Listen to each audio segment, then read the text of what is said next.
اقرأ باسم ربك الذي خلق. Read in the name of thy sustainer, who has created humankind out of a germ cell. Read, for thy sustainer is the most bountiful one, who has taught the use of the pen, taught humankind what it did not know. This is the message that Muhammad, the Meccan, illiterate, once orphan, heard in the cave of Hira. If the message was just to read, it would not have made that much of a fuss or excitement had the man been literate, had the place been lit, and had there been a sheet or a book to read. However, none of that was the case in that reality. The man was illiterate, the cave was dark, and there was nothing to read from. And that's why this very command to read, or according to some interpretations, to recite, makes sense as it does not make sense. It doesn't make sense because of the circumstance. And so long as your perception has locked up into this reality, it does not make sense to expect an illiterate man to read from nothing to read in a dark cave. However, that very apparent irrelevance of it made it relevant, because in it the hidden message was that this message is from another reality, that may or may not make sense in this reality. But you have no choice but to understand and acknowledge that all things may or may not be defined by the reality in which you live. And the message indeed was from another reality, from another world. It was the divine contacting the human, connecting with the human, giving a sense and a message and a purpose to human existence. This one human being was chosen to be the recipient of the message, not for himself alone, but for all of humanity. Now, in the course of human history, how often people have tried to create gods of their own perception in frustration when they are incapable of understanding or detecting the ineffable. In that attempt, through frustration, we have sometimes lowered God to the human level, to a level where we could comprehend some sense of it. Not that the true God, however that may have been defined, deserved to be lowered, but the necessity of the human yearning and the acknowledgement of the limitations of the human perception made it a must. So gods were lowered, gods were personified, gods were humanified, if we can coin the word. And then it may have given the humanity a sense of comfort that there was an immanent God, immanent in its closeness so that they could relate to. But then it defied the transcendent God that need not be brought down because we can't reach high.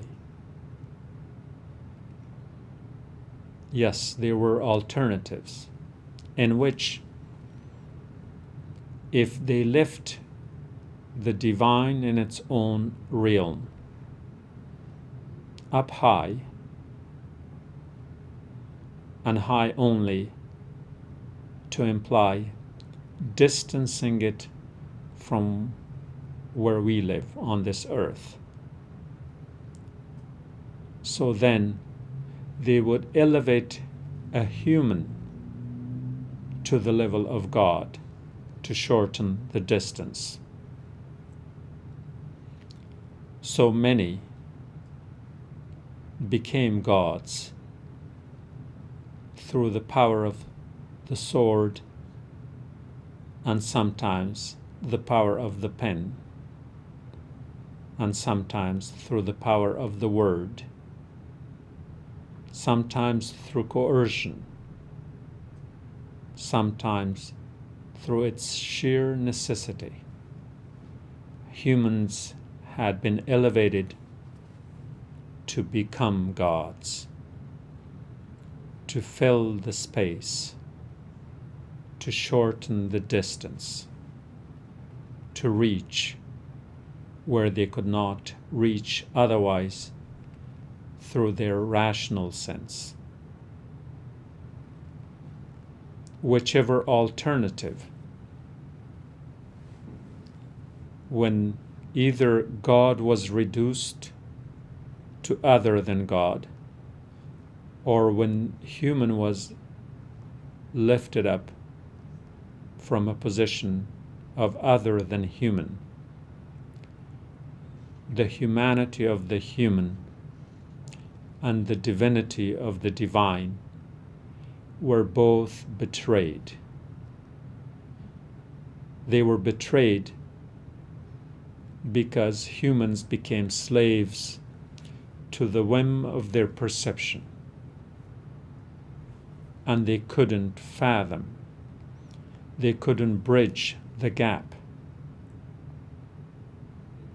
And then came this message that we just shared. And this message kept the divine as divine, beyond the reach of human perception. That is the transcendent God, the God, and left the human at the level of its humble humanity. Nothing more. Not a rank, a degree. Not a base of power. Not a source of wealth. But any human, and an average human, and in this case, an illiterate, once orphan, in a desolate place like Mecca. The message has other layers in addition to that. When it says that he or it, that is the divine, who has taught the humankind the use of the pen and taught the humankind that which it did not know. There is significance in reference to the pen, aside from the fact that it contains the mysterious letter Qaf, signifying infinity, which is a whole other discussion unto itself. But the symbol of pen is that it distinguishes and dignifies humanity through its most significant feature, and that being the human ability to acquire knowledge and wisdom, not merely through his or her own experience, as is the case with most animals, but rather through the cumulative experience of generations and generations of humans of many cultures who may have delved into the area of trying to know the unknowable.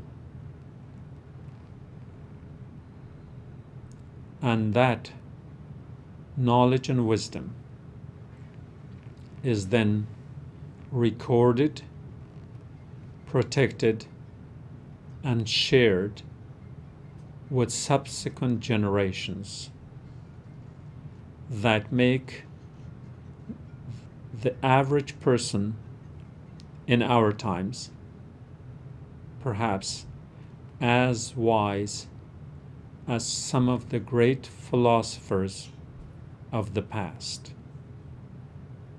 And that is possible only through the pen. one may wonder that I, for instance, am reading more into the symbolism and metaphor of the pen, also implying that perhaps the use of the pen in the very first revelation may have just been an accidental case.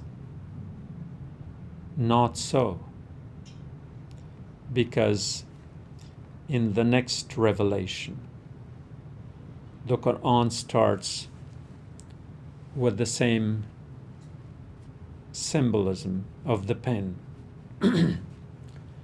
Noon wal qalam wa ma yasturun. Consider the pen and all that they write wherewith. This revelation